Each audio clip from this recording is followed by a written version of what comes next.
were just talking a few minutes ago about how nothing is going to get fixed or solved in America until we have restored trust and honor in Washington. This is actually an event that I'm going to be doing at the Lincoln Memorial on August 28th, and you can learn all about it and volunteer to help or whatever at glennbeck.com. But Americans today, I think, they don't think this guy exists anymore. I think he does. I think he does. I think there are a few of these guys actually in Washington. You just have to look really hard for them, and they're alone right now. But this guy used to listen to God and used to listen to the people. He used to listen to his heart. Now people think this guy doesn't exist. They think this guy instead just listens to special interests, listens to listens and cares to show more concern about the members of ACORN or SEIU. And I definitely welcome ACORN's input. You don't have to ask me about that. I'm going to call you, even if you didn't ask me. Your agenda has been on agenda in the United States Senate. Before debating health care, I talked to Andy Stern and SEIU members. Did he call you? Did he call you? They wouldn't even listen to you at a what do you call it, a town hall meeting. He puts those concerns ahead of the average American. SEIU President Andy Stern visits the White House now more than anybody else, 28 times that we have on record. I'm not sure how Andy Stern is quite qualified for this, but there are now reports that the White House is considering this guy who wears a pinky ring. Never trust a man who wears a pinky ring. New Jersey, apologies. Florida, apologies. Never crossed. They're thinking about adding this guy to the federal deficit panel. Now let me ask you, how does that make any sense whatsoever? Aren't union pensions one of the reasons that many state governments are facing massive deficits? Check out the state of some of the unions and their pension funds. In April, the SEIU National Industry Pension Fund, which covers some 100,000 rank-and-file members, SEIU, this guy, announced that its pension has been put into what the feds call critical status, or the red zone. In July, the country's largest union local, SEIU's United Healthcare Workers East, had to reopen all of their contracts for 145,000 members 2 years early, gave up all the raises, reduced the benefits for future hires. So the union could plug the massive gaping pension hole. Wouldn't it be great if they could just get some sort of health care that could take care of all of this? In 2007, they only had 74% of the assets needed to pay its benefits. Then you have these, the bigger plans operated for the Teamsters. All together have 59% of the reserves necessary to cover the pensions. 26 funds at the Food Workers Union, 58%. 7 locals at the United Brotherhood of Carpenters, 67%. Okay? Take a look at the funded ratios of 13 SEIU local pension funds from 1996 through 2006. I'm guessing it's worse than this now. Here they are. Here's where they started. All funded, almost 120% funding. Well, look at that. And now they're all tracking down here. The middle line shows the average trend. You see that union benefits are funded at about 90%. Here in 1996, but dropped to just about 60% funded by 2006. Got it? Why is this alarming? Because a rule of thumb, the government usually considers a fund to be endangered if it's below 80%. Critical status is below 65%. This requires them to come up with a plan to get off the probation within a decade.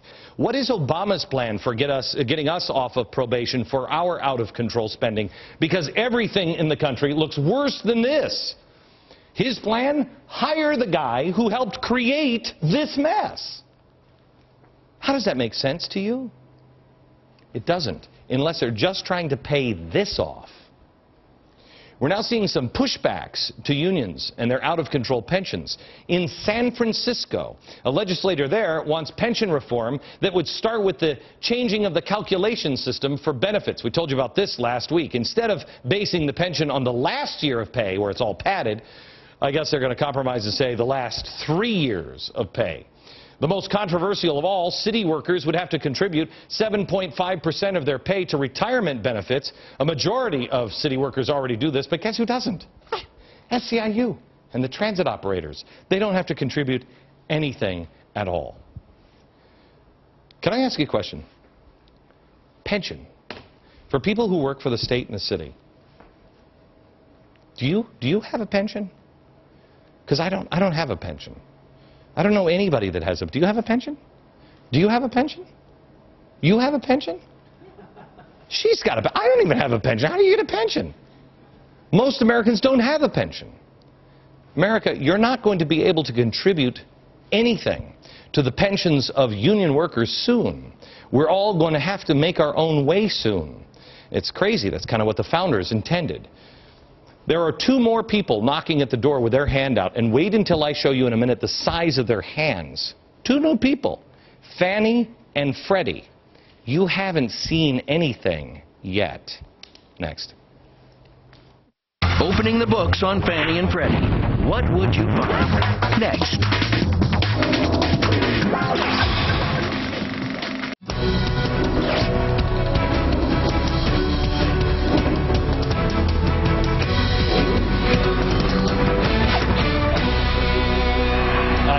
With my mistakes. If I ever make a mistake, I want to tell you, I want you to hear it from me first. I've said for a while now that President Obama's fiscal policies do not create jobs. Let me correct that. His policies do create certain types of jobs, like those at a brand new facility near Chicago. And these are prime jobs, great benefits, big salaries, up to $202,000 per year. They are fabulous government jobs. More specifically, they're jobs with the FDIC. You know, those fine folks that cover your losses when a bank goes belly up. And wow, is the FDIC hiring for some unknown reason. Apparently, there's lots of work to be done in our new economy. They're now opening up a brand new satellite office in the Chicago area that spans 7 floors, over 100,000 square feet, and will hold 500 temporary contractors and employees. That is wonderful. I guess the stimulus plan did work after all. Another mistake I need to correct. This new facility is just the latest in a sort of trilogy, with other offices in Irvine, California and Jacksonville, Florida. Both gorgeous places to shutter a bank, especially this time of year. After each of these sites were open, they were closed, because they had large increases in the amounts of banks in the region that the FDIC closed, and so then they finished their job. It's almost like they're building places knowing that financial disaster is on the way. But it couldn't be on the way, could it? I mean, that couldn't be true because the worst is behind us, right? 1 year later, it is largely thanks to the Recovery Act that a second depression is no longer a possibility. Oh, that's great. That's great. It was a close one. But the bank around the corner is the least of our worries right now. How about Fannie and Freddie? They've added $291 billion to the federal debt last year alone. Over the next decade, they're projected to be good for $389 billion in debt. You and I now are on the hook for a total of $6.3 trillion with Fannie and Freddie. And by the way, that's on top of the whole $14 trillion that we're on the hook for. Fannie and Freddie own or guarantee about half of all residential mortgages in the U.S. This is their liability. Yeah.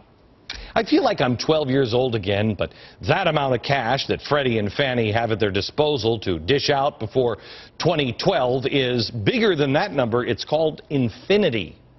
Theoretically, no limit at all. And the greatest part? They snuck it through on Christmas Eve when everybody was looking at chimneys, for the big fat man to jump out at them. At least we were in the giving mood. President Obama gave and gave again. His Office of Management and Budget handles all of these things separately so they don't affect that pesky bottom line, which is already the worst in history. Scott Jarrett, he's a New Jersey Republican congressman. He's now putting forward for the accurate accounting of Fannie Mae and Freddie Mac. From New Jersey. Somebody who's actually trying to do the right thing. that amazing? If we're going to own every single business and home in America, let's at least throw them on the ballot sheet. What do you say? Even the head of Obama's budget criticized the president for not putting the rescues of Fannie and Freddie in the budget. He said it was irresponsible. He said, quote, "The degree of federal control over Fannie and Freddie is so strong that we're incorporating them into the federal budget," except he didn't say that to President Obama. This guy said it to President Bush back when he was heading up the Congressional Budget Office, and now that he's at the OMB working with President Obama, that's really not a high priority. Don't worry, though, because according to Business Week, the government wants us to know that they, quote, "continue to be on track to release a statement in the very near future." Okay, well, not the near future, but the very near future.